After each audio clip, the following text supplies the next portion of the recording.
This is JSA TV and JSA Podcasts, the newsroom for telecom and data center professionals. I'm Carl Sketchley, and on behalf of the team here at JSA, welcome to our August Virtual Roundtable. Just a few weeks ago, Hurricane Isaias tore through the Caribbean and the east coast of the United States, triggering tornado outbreaks and severely impacting the lives of everyone in its path. As the numbers go, the hurricane caused over $4.2 billion in insured damages, with a cleanup lasting weeks after.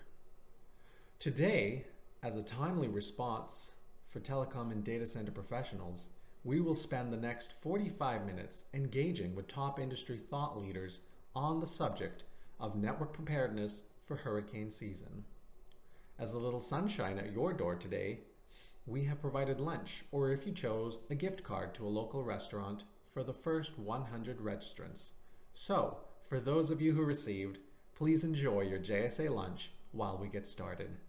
And a quick reminder, we want to hear from you. So please, go ahead, type your questions into the chat. Time permitting, we will answer them there.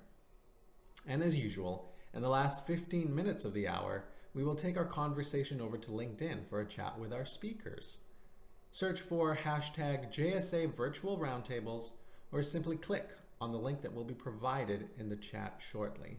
Once there, we will cover all the questions our panelists don't get a chance to answer live on camera in the next 45 minutes. If you have a speaker suggestion for next time or simply want to register for upcoming monthly roundtables, visit jsa.net. Our next one will take a look at the ever-evolving face of tech and telecom. That roundtable is September 17th at 1 p.m. Eastern Time. Check it out and register. Now, let's get started. Today's topic, tougher weather ahead, tips for hurricane season network preparedness. For today's chat, we have over 175 registrants joining us. Thank you for your continued support of this series. And thank you to our all-star panelists for dedicating their time for us today. With us we have Rosa White, CFO, DRFortress, Mike Licitra, Vice President, Solutions Architecture at Stream Data Centers, James Ashton, Vice President, Network Operations at 365 Data Centers, and Rudolph Gordon-Seymour, Head of International Funding at Telecom Sans Frontières. To guest moderate, please welcome Denis Lindsay, partner at Cambridge MC. Denis, thank you for joining us today. Let's jump right in. Rosa, based on where you are and you're obviously every year is a heightened experience for you, and we're just praying that we're prepared. So how do you cope with the season, and what keeps you up late at night thinking about what might happen next? Exactly what Mike actually hit on was my number one priority is the staff, the operations team here. This season was coupled with the pandemic, so being on a shift for our operations team, ensuring that there's no staff being exposed to the pandemic, so we're on special shifts, and topping that with planning for the POC and the SOC of who is in charge of the facility during the Hurricane Douglas was coming down. So just kind of what keeps me up is making sure that we have enough staff coverage to ensure that who's supposed to be on the site is able to get there. Because as Mike was saying, the facility was planted in a very specific location, no flood zone, here in Hawaii, we're outside of the extreme tsunami zone. So that's just additional forces of nature that we have to reckon here with in Hawaii. So on top of that, we need to make sure that can my staff make it back to the facility? So someone's here 24/7. Do they have proper backup in order to ensure that if there's a prolonged power outage, are we able to support the customers that are coming in for whatever reason? And as James was saying, power is key. We here in Hawaii, we've always had 7 days of fuel on site. Just in the event that streets closing or whatnot, we need to make sure that those generators are properly maintained and that we have sufficient fuel ready to go. So I think what James and Mike have said is no different than in Hawaii, other than the fact that if we were to be impacted by a hurricane or tropical cyclone or whatnot, we just have to deal with a prolonged ability to sustain ourselves on an island versus being able to get resources a lot more readily through just, neighboring states. Okay, thank you. And I think for you, Rudolph, I'm listening to this answer keenly, because it's not the case that you're waiting for a season for something to happen. You're sitting on the edge of your bank, ready to don on the cape with the S on to help on. To help out. Yeah, I guess we kind of wait. It's potentially a very busy time for Telecom Sans Frontières, because it also coincides with the typhoon season in Asia. So that keeps us very busy, and we just have to make sure that our regional offices, and we do have a regional office in Mexico and one in Thailand. We have to make sure they're just at full operational readiness. And we also, historically, we've subscribed to a system called GDAX, which is a disaster alerts and coordination system. And basically, this is a kind of a cooperation framework between the United Nations and the European Commission, and includes disaster managers worldwide to basically improve alerts, information exchange, coordination in the first phase after a major disaster.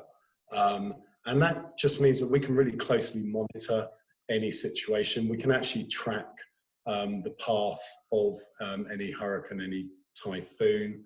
And in some instances, we will actually send engineering teams out before the hurricane hits into that region. So we will be first on the ground. And TSF has a reputation for being probably one of the fastest responding NGOs in the world. Okay, excellent. So at this time of year, what do your customers want more from you than anything else? Mike, I'll give that one to Mike. Yeah, certainly. So, preparing for hurricanes, the top priority for customers is communication from us, right? They want to know that we are prepared and that we are focused on providing the support that we've agreed to provide to them. So communication, clear, concise, timely communication, right? And that can be having your EOPs able to share, right, if they were to request that.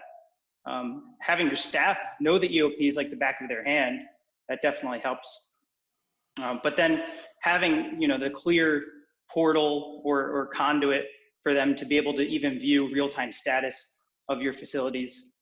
That is a product that Stream Data Centers is working on right now of deploying, where we would be able to provide that transparency to customers, that they would be able to see that all the facilities are humming along without any issues, and see that power is stable, generators don't have any issues, things like that. Okay, thank you. And the same to Rosa. What's your take on that? Yeah, communication is definitely key for our customers. Just what we have a certain communication kind of template for our customers. So as soon as we hit any sort of watch or warning, we start communicating standardized messages that go out and really just kind of educate not our customers, but all the points of contact and are reaching out.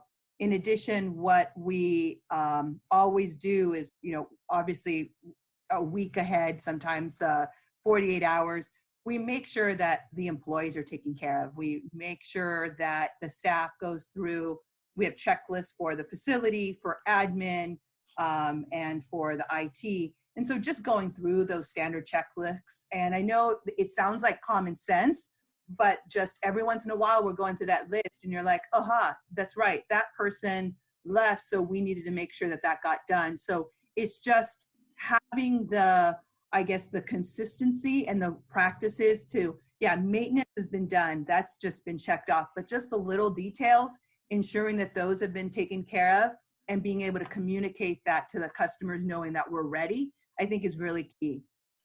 Okay. They trust that we're ready to go. Okay, cool. And the same too, James. So is there a demand from the customers prompting you before the season for specific things, or is it the case that you just need to make sure that you're telling them proactively that you're ready? You know, I think that there's always a certain number of customers that are going to come to you with requests, with demands in some cases, or with requirements, and oftentimes legislated requirements. You know, things if they're in the medical industry or the financial industry, they have some things that they have to do. So you know, you always get some of that. I think though the vast majority, to Rosa and Mike's point, is communication. We watch these sorts of things, and in a lot of cases we find that, you know, a customer might not actually know that there's a storm coming, or you know they're not necessarily, they're busy doing their thing, they're not necessarily watching us do our thing, and it's important for us to let them know that we are, to let them know what's happening and what might affect them in some cases at their offices. But you know, I kind of put it all down to peace of mind. In my mind, what the customer expects from us is peace of mind. They don't want to have to think about, you know, our portion of their IT infrastructure. They just want to have confidence that it's going to work. And in a lot of cases, that's giving them tours of the facility, giving their staff tours of the facility, showing them. I mean, sometimes. Little things that might not make a large difference, but it shows them that, you know, you're paying attention to details, and it's interesting to them. And if you can keep them engaged and paying attention to your communications and keep communicating with them about what you're doing and what's going on, you know, for most customers that covers what they're looking for. As I said, there are always those that have additional needs that, you know, you may have to meet, or you may have to provide proof that you have met because of various certifications or et cetera that they're carrying as well. So, you know, those tend to be one-off situations, and you have to be ready to deal with those as well. Another thing that, you know, I know that is very helpful is during the hurricane season, we always try to make sure that people are available to talk to the customers, so that they don't call in and get a call queue or something. If they call in and they're nervous and they have a question, they have a human to talk to nearly immediately, and that actually seems to make a fairly large difference. You know, they just want to know that things are going to be okay from a storm point of view, and that they don't necessarily have to worry about things as much. Okay, thank you. And yeah, and as you say, I think someone did say I have experience in operations for a major oil and gas company around Houston, and I remember very well the preparations one had to go through when you know something horrible was going to happen, and then unexpected things happen, and then you have to pivot. But I've also got some connections in the Caribbean, and I remember sitting in St. Lucia in 2007 when Hurricane Dean went by, and it was an adventure. And I felt that very keenly, though I had young kids, and that had a different mindset to me than being in operations, having to make sure that infrastructure stayed up. So my next question is to Rudolph, really, because to me, will color what we're saying in a certain way. So what has been the most adventurous thing that your teams have had to do, let's say in a typhoon season? You know, what's the most adventurous thing that has happened that you have to do with? Well, I think our engineering teams would probably, the teams that actually get deployed at very short notice, sometimes notice of hours, and get sent out anywhere in the world, they would probably say every deployment is an adventure, because they don't know what they're being deployed into. They have to make very quick assessments of the situation at hand. And bear in mind, we have to make the assumption that maybe there won't be any power available on the ground. So we have to have contingency for that. They also have to, you know, feed and shelter themselves, as well as dealing and looking after the affected populations. So I think it's probably difficult to take one example out of, you know, over 140 deployments. But I guess, you know, one that's probably kind of fresher in people's minds would be Hurricane Dorian in 2019. And that kind of provided a unique set of challenges to TSF, because not only was it probably one of the fiercest hurricanes on memory, it also required some fairly logistical challenges. And we set up 5 cooling operations across 4 of the islands. And the logistics of just traveling between islands was difficult. It was rough weather. There was a risk of injury to the personnel who were actually responding. The team was sleeping on, you know, the floor of a supermarket. You know, so we have to kind of adapt basically to every mission, and every mission's unique. And I think that's probably what our forte is. Okay, so of course, once it's done and dusted and everybody's okay, it's an adventure. At the time, it probably didn't feel too great. No. And kind of to pick up on before, in terms, I think the common theme of what do your customers want, and I know you didn't ask me that because I don't actually have customers per se, but I can replace customers with partners or end users. And it's kind of the same thing, because it really comes down to, you know, communication. And we have to provide, you know, we try to provide real-time mission updates to our partners who fund us. We will provide regular reports. We will provide content and imagery for social media updates and social media campaigns. So that's really important to us. And we like to try and make sure our partners get updates before the rest of the world. So that's the kind of challenge there. And from an end user perspective, I think when they see a TSF team on the ground, you know, their expectation, and they see that TSF logo, their expectation is very much, I am going to be able to make a call to my loved one. You know, that's their expectation. And that's what we do. Well, thank you very much. And that's an excellent KPI. It brings life to the situation, rather than, you know, somebody can pick up the phone in an office and make a call. Is I can talk to my loved one. No, thank you, that's great. So Mike, this is going to be a difficult one for you to follow then. So given that adventurous response, I know that you've had some adventures yourself, especially during hurricanes. So what has been the most adventurous thing that you've had to do and cope with in your professional life during these sort of seasons? Yep. So, you know, one hurricane that I did live through was the Hurricane Sandy event in New York City in 2012. The employer I was at that point actually had a building in Lower Manhattan that was built in a flood zone. So what do they do when it's built in a flood zone? You design the building to flood. Only problem when the building's flooded, you can't get anyone in or out of it. So they had to put all the staff in the building. So, right, we had plenty of fuel, things like that, but now you have to worry about, do I have enough food? Do I have enough water?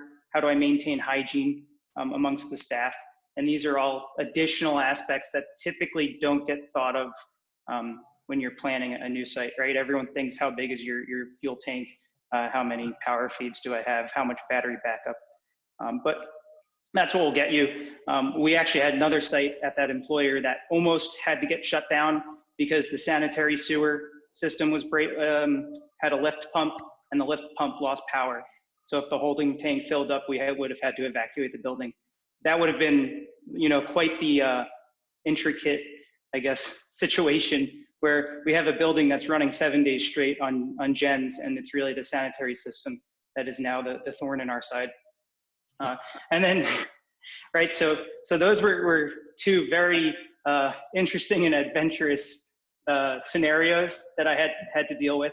And those are the things that you have to plan for, right? We had at the one site, at both sites, right, redundant fuel filters. So we can swap the fuel filters on the fly, but we didn't have redundant air filters. And the air filters actually were the components that started to clog up after a few days of continuous operation. So it's having those consumables on site that you maybe necessarily wouldn't plan to have on site, that will get you through a extended runtime event. In this case, it was 7 days straight. Wow, thank you very much. Rosa, yourself. I'm embarrassed to say I have no exciting adventurous stories as everyone's been talking about. I mean, for us, again, it's kind of interesting, you know, the media makes such a big deal about hurricanes in Hawaii, but realistically, you know, we've been hit twice since 1959.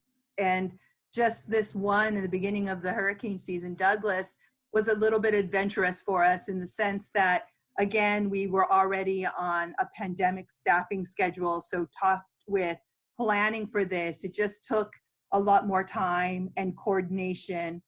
And as James was saying, we actually contacted all our customers, just gave them that personal touch of, I know that Hawaii keeps getting hit with all of these, you know, challenges per se, but we wanted to call and just touch base with each of our customers, know that, you know, we're ready to go or whatnot. The more adventurous was, you know, my kids enjoying the best surf day that they had in a long time. So yeah, I'm very fortunate that the facility is in a non-extreme tsunami zone, a non-flooding area. And that's, I'm so thankful for that, because you still have to plan for the worst, but know that we're in the best location we can be and that we are as prepared as we can be. So no exciting or adventurous stories, Dennis, that I can share, unfortunately. Well, I like the surfing story, but thank you.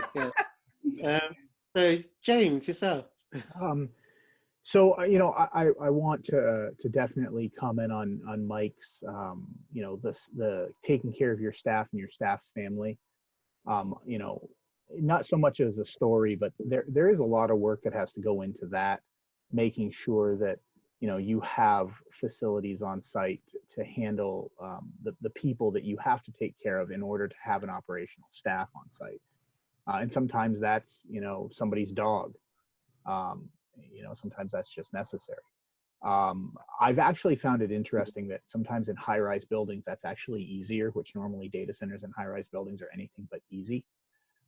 But you know, most high-rise buildings nowadays have gyms, they have showers, they have, you know, enlarged bathrooms, they have extra space in hallways and stuff like that. So sometimes that's actually beneficial, being in a high-rise.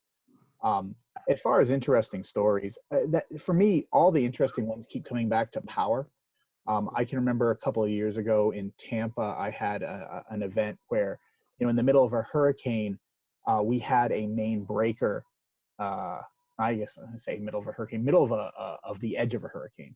We had a main breaker start getting really hot, and so a panel was about to go down that was going to take down I think like 6 air conditioning units, and we build everything with bolt through panels, so we had to backfeed the panel from a 13,800 volt substation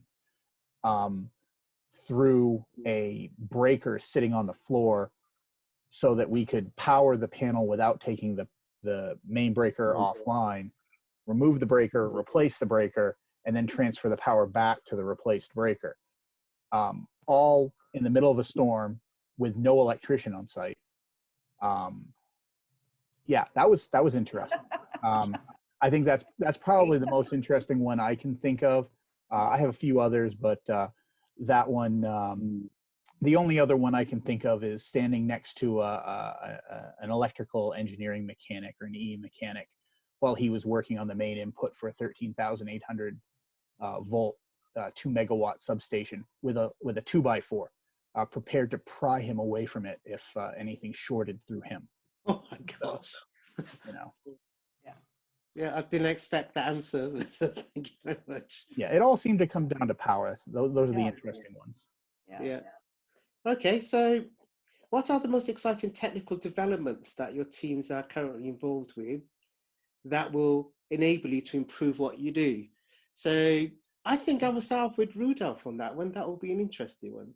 So what hopefully. I mean, we you know, TSF, certainly the engineering department, have a great history of taking off the shelf products and hardware, ripping it apart, and making it good for the field. So I often go in the office and the place is just littered with equipment, and I do wonder how they actually put it back together sometimes. But so we've got a pretty good history in kind of adapting technology, and obviously we rely pretty heavily on satellite, and that really the challenge there is really to be able to send as much data, make as many calls through the smallest pipe possible. So that's the challenge. So network traffic management is absolutely key.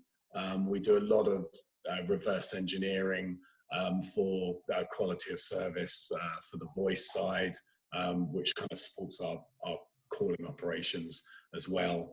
And then we also kind of post event, and we will leave equipment on site.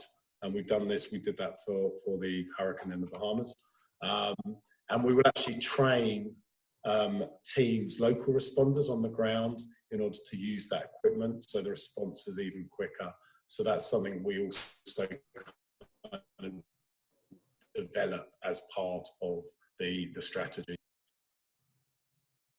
Okay, thank you, Rudolph. I mean, you broke up a little bit for me, but I think I got most of what you said there. Thank you very much. Okay. So, the same question to Rosa this time.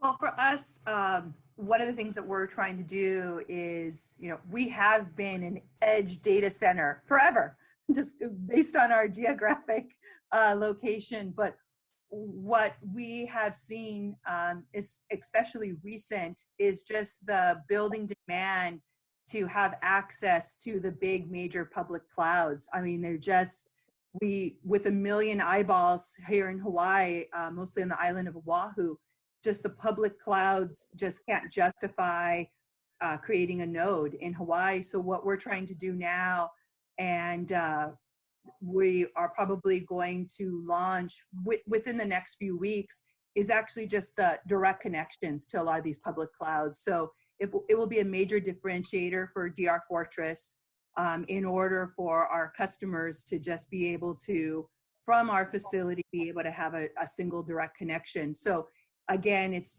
the demand has been just time being able to get to those. The latency, there's only so much you can do with latency across the Pacific. And so with having direct connections and with having a really solid network design that we're working with a lot of the public cloud providers, being able to put that together is really exciting for us, because it's just been this constant need for our customers that we haven't been able to meet for them, or the demand is now here. I'm not sure if it was pandemic related or just the right time at the right place. So we're putting that together. So that's really exciting. I know for, for a 365 or for Stream, it's probably like, yeah, duh, no problem. But here in Hawaii, where there is no dark fiber available between the cable landing stations and the data centers, you don't have reliable connectivity at all times. So us trying to set this up will really be just a key product for our customers. So I'm really excited about that. Okay, thank you, Rosa. So for you, Mike, I suppose what people are usually calling cloud network exchanges from data centers into the public cloud, is that something that you're dabbling with in terms of product development, or is there any other area that's been accelerated by these times for you and your organization? Sure. So Stream, our vision and kind of where we see our value proposition is not as an edge or connectivity solution to customers. It's more of a replacement for your existing enterprise on-prem or for immediate capacity to some of the hyperscalers, right? So the markets that we've chosen selectively to deploy our new hyperscale product in are Chicago, Phoenix, and Dallas. And we have existing properties in Minnesota, Houston, San Antonio. So really the product development lifecycle, again, not focused on the interconnection, but we do have to keep that at top of mind when we are selecting a site, because we need to make sure that we're close to the fiber routes. As Rosa pointed out, we probably don't have as much of a challenge finding fiber routes in Dallas, Phoenix, and Chicago as she does in Hawaii. So, you know, we are grateful for that. But, you know, looking at our typical customer where we're looking to lease, you know, multi-megawatts to a few hundred kilowatts, et cetera, we're trying to appease all of those demands. And it's very challenging to build one product that is going to appease an enterprise that's looking for 300 kilowatts versus a hyperscaler that's looking for, you know, 3-5 megawatts at a time. So that's, you know, really my role is to take all this feedback and make sure that we are developing our Stream Data Center spec product to be flexible enough that we can meet the demands of the enterprises while still being competitive with the other providers to meet the demands of the hyperscalers. I'm especially excited, our Phoenix campus, 350 megawatts of redundant power. So we'll have plenty of lessons to be learned there as we iterate on our design. And you know, definitely looking forward to seeing what's out there.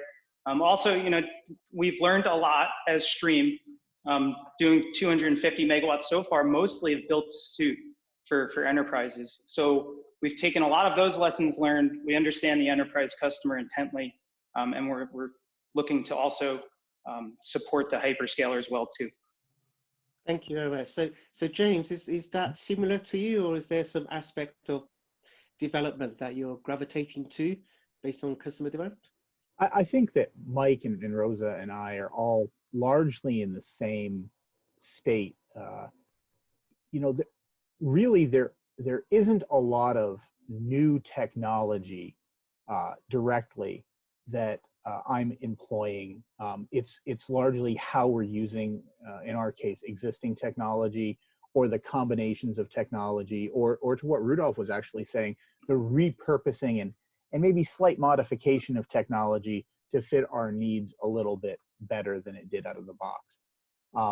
You know, in a lot of cases, you know, we're interested in, okay, you know, particular to the hurricanes, how can we provide additional layers of redundancy to customers?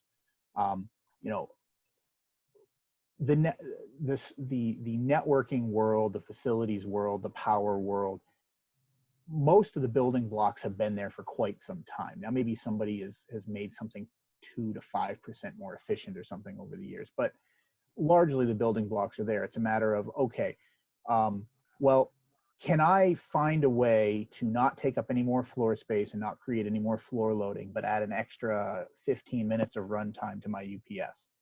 Can I, you know, hey, is the new generator going to be able to run for an extra 4 hours on the same amount of fuel? You know, am I going to be able to, you know, is the new DWDM system from the standpoint of network going to be able to handle, you know, providing redundant connectivity from, you know, from this location to the other location that the customer needs? And how many more customers can I carry on that and still maintain that level of redundancy? And when do I need to augment? So, you know, in my mind, a lot of what we're doing is just, you know, to Rosa's problem, every location has a specific set of issues. Rosa, you were talking about, you know, not having easy fiber availability. Well, you know, we're not really talking about new technology. We're just talking about getting access to existing technology, or maybe digging a trench in the ground and laying in new fiber. And Mike, you know, you were speaking of, you know, different locations. I think it was Dallas that had some specific issues, and you know, every facility and every location has a specific subset of problems you need to deal with, and a lot of times there isn't a ready-made solution. So you know, as a network and facilities team, we kind of need to sometimes roll our own based on the technology that's out there. So I find that the combinations of technology is more what I find interesting, and it's helped us a lot more in the long term. You know, whether it be network, facilities, power, air conditioning, etc. Okay, if we carry that theme on for a bit, which is kind of an extension of what Rudolph said. So if you're kind of reimagining existing activity and recombining them in brand new ways for different settings, different outcomes in terms of new innovation.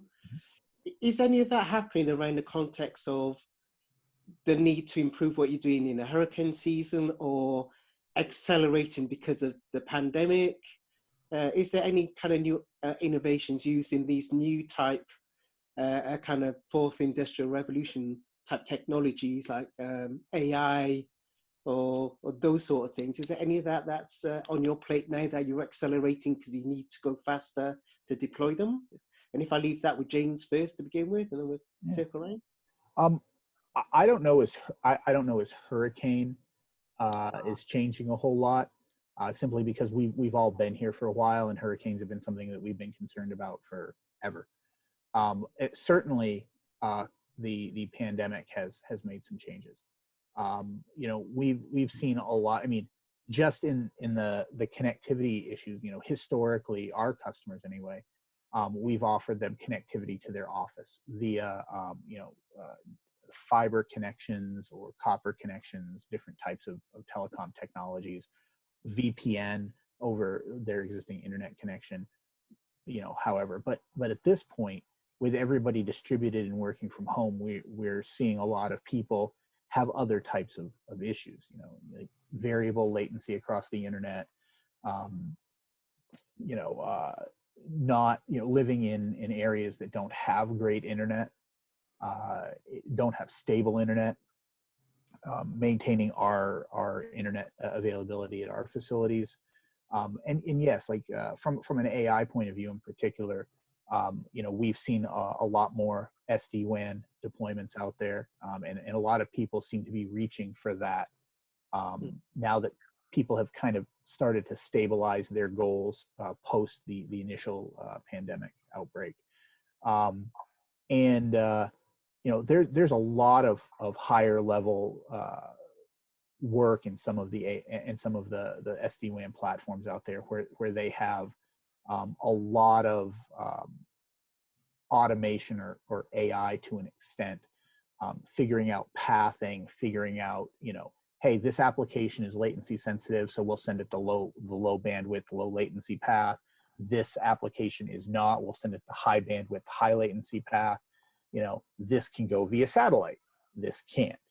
And there's a lot of intelligence there with the number of applications we use.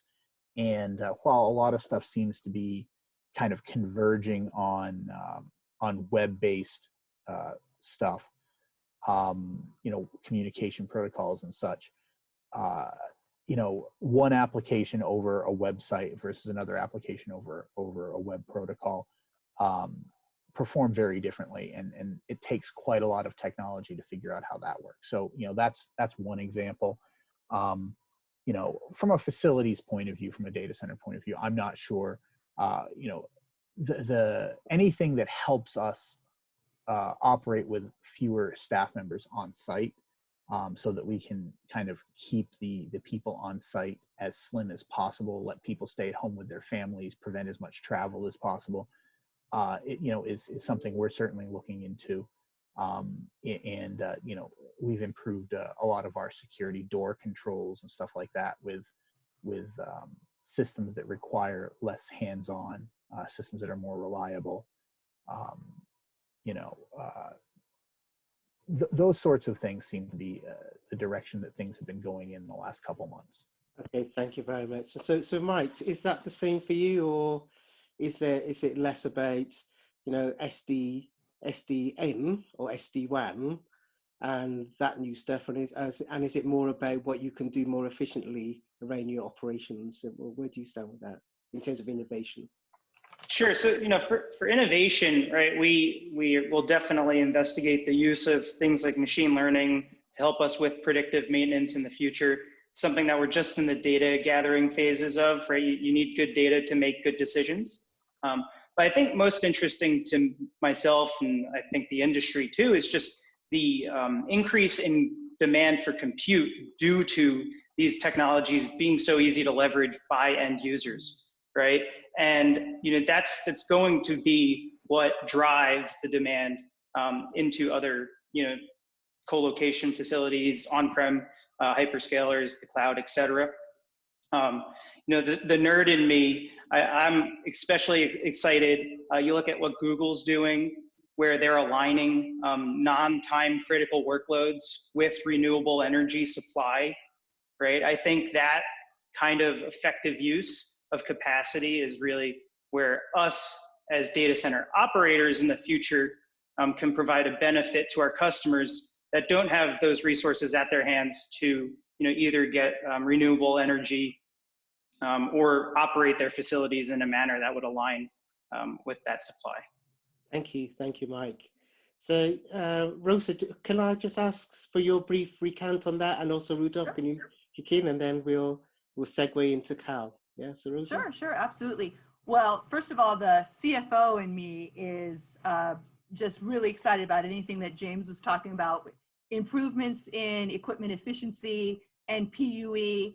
That always goes down to the bottom line and helps with EBITDA. So any sort of innovation where you are improving the operational efficiencies of the facility makes just CFO's days. So that's absolutely critical. And in our facility, we're constantly looking for that. You can look around the country and look at power costs.